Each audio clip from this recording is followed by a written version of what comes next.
Cool, amazing. So, essentially, I've now put over all of my trades onto my Notion where I have my data collection section.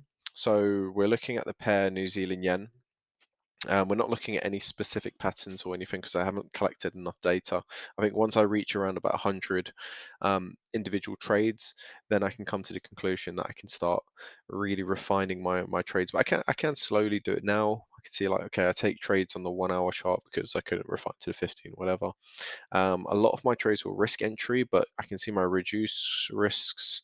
I only took three, and one of them was a winner. Two of them were losses. Risk wise, risk entries, I'm definitely banking a lot more percentage. I've taken one, two, three, four, five. So five losses, five wins, and I've made total of 14.67% profit over a 2 month range period. I believe I took my first trade on the 10th of December 2018, and then last trade taken was on the 13th of February 2019. So definitely there's I think that's more realistic in my eyes as well.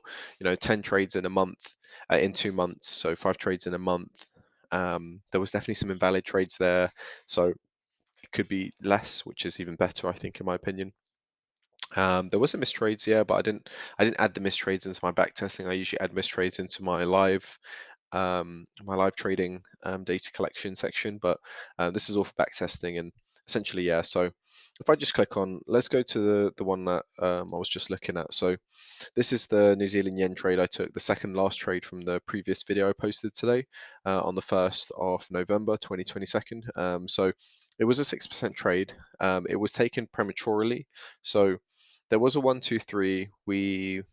Well, I'll go into it, but we had the mass psychology, pattern within a pattern, multi-touch identification, equal spacing. We had a double top, we had lower time frame correction, we had a 1, 2, 3 evening star, pin bar confirmation, pin bar candlestick confirmation. I don't believe we had that.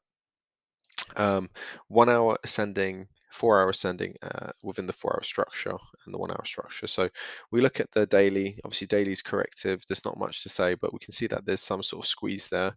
We look at it on a lower time frame, and what we can see over here, if I just open this up ever so much more. So what we can see over here now is that we squeezed to this point, but towards the end, even though we had a 1, 2, 3, could definitely change that line ever so much. So I'm not married to this trend line, but we can see that there's a final squeeze there to that override. So I did think it was a little bit premature of me to take this trade, but kind of looking at it now, I guess it is a good trade. It's one that I guess can easily tag me out. So taking that risk entry, I just have to understand the risk involved. And there was a 1, 2, 3 here, ending structure within this sort of ascending I was looking at.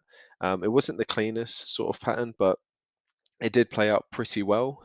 And that, yeah, it committed really well. So I almost got tagged out as well because as we can see here, there was actually an ending structure of a 1, 2, 3 within it. So um, these are the sort of things, but I guess it was good because when I did take the trade, I remember saying to myself, like, I was going to cut it in around about here. And then I said, you know what, let me add a little bit extra on top just to protect myself. And because I did that, I guess that's the reason why I stayed in this trade. So psychologically, I'm more inclined to add a little bit more to protect myself in some scenarios, especially risk entries at the top of structures. However, if I was in the structure here, I was looking for a flag, wasn't able to get it.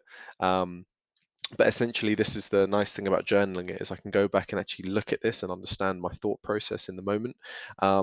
Definitely, it's worth writing about the thought process of trades in here because I think a lot of the time we forget why we took entries and we lack learning from them. So definitely, I think that is something that I need to be doing as well as adding this in there because I did start doing that and then I stopped, but I think it's because I was so frequently doing so many of these. Um, I kind of just wanted to kind of speed through and get as many back testing, um, well, collect as much data as possible from back testing, so then I could go back and review it and learn from it.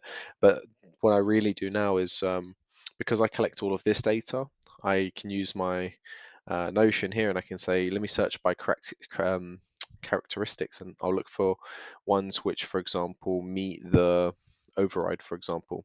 So I can see these two trades here were on the override, and I can come in. I can say I took it on the 1 hour chart, so I'll go look at my 1 hour screenshot, which surprisingly is not in there. Hmm. Okay, but even so, I can see it over here, which is there, and we had a 1 hour override, we had a push up, we had a retrace, but we didn't commit, and we came back in. Fine. Okay, that one's simple. And then we look over here, and then we look for the override again, and then looking on the 1 hour chart, so we had the override, the push down, and yeah, that was a profit. So that's kind of the cool thing about it is. Obviously I can just filter for things I want to see. So if I am looking at a potential trade, let's say once I've collected enough data, um, and I wanted to go see if a trade was upcoming on, let's say, USD, sorry, New Zealand yen, then I could potentially say, okay, I'm looking for these. These are the characteristics that I'm seeing. I'm seeing it come in for the override. I can check my strike rate on it. I can see how price reacted in previous situations. Don't have to base my trade upon it, but it can give me some sort of indication of, okay, cool. These are areas that I actually have a really bad strike rate on, or bull flags, bear flags, expandings, those sort of things. Which one play out the most? Which ones don't play out the most? So those are nice little sessions you can have where for backtesting, where you apply your backtesting session opposed to just going through the charts, but you apply it to looking for particular patterns, and you only take those patterns. So that as well is kind of a fun little backtesting session, because then you kind of see that bull flags don't really have a good strike rate on a particular pair, or you're not very good at taking those bull flags, or you know what tends to happen is we start with a bull flag, then it turns into an expanding. That's quite common. Like things like that that you can acknowledge and really learn from and improve on. So overall, it wasn't so bad. I could have done a lot better. Made 14.67%. Um, Obviously, this is backtesting. Live market conditions could vary completely more. But what I have learned here is the difference, and it's time and time again, is the timing between trades. So, you know, um, this time over here was from the 11th to, well, the 11th in this case, but from the 12th to the 18th. So there was a 6 day gap. And then from the 20th to the 7th, there was another 2 week gap there. And then over here, the 8th, I guess there was two trades taken in this period. So there was day after each other's really. And then I was out of that. Then I was in another one over here. Um, and then after the 17th to 21st, so about another couple of days later, and then 22nd to the 29th, and then 29th to the 5th, and then 5th to the 8th. So there is trades. I think it's just there's times where you got to be very, very patient.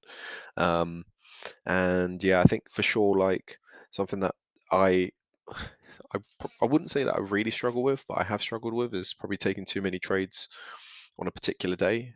Um, so I think definitely going back and looking at data on a hindsight like this definitely shows like you can have a bad day and take a 1% loss, um, but then 7 days later you can literally take another loss, but then another 7 days later you can bank 6%, and then those 2% loss becomes now a 4% win, and then the next um, couple of days later, actually, well, this is more than a couple of days actually. So this was the 12th to the 8th. So pretty much about half a month later, or a month later, bank another trade of 4%. But then you're actually technically about 8% up. So, you know, um, I guess that's patience. And this is just one pair. Usually you would have 12 on board. So I guess stuff like that is fairly motivating. But yeah, so this was quite easy to build as well. I mean, you just get your sections in, and then you basically create what you want in there. So, what nature was it? The rule of three, list of characteristics, direction, type of entry. I used to have true risk entry, but I think I have that for live. And then some patterns, the refinement type. Obviously, because it's back testing, I only have 1 hour and 4 hour. I don't really back test on the 15-minute um, or the 5 minute.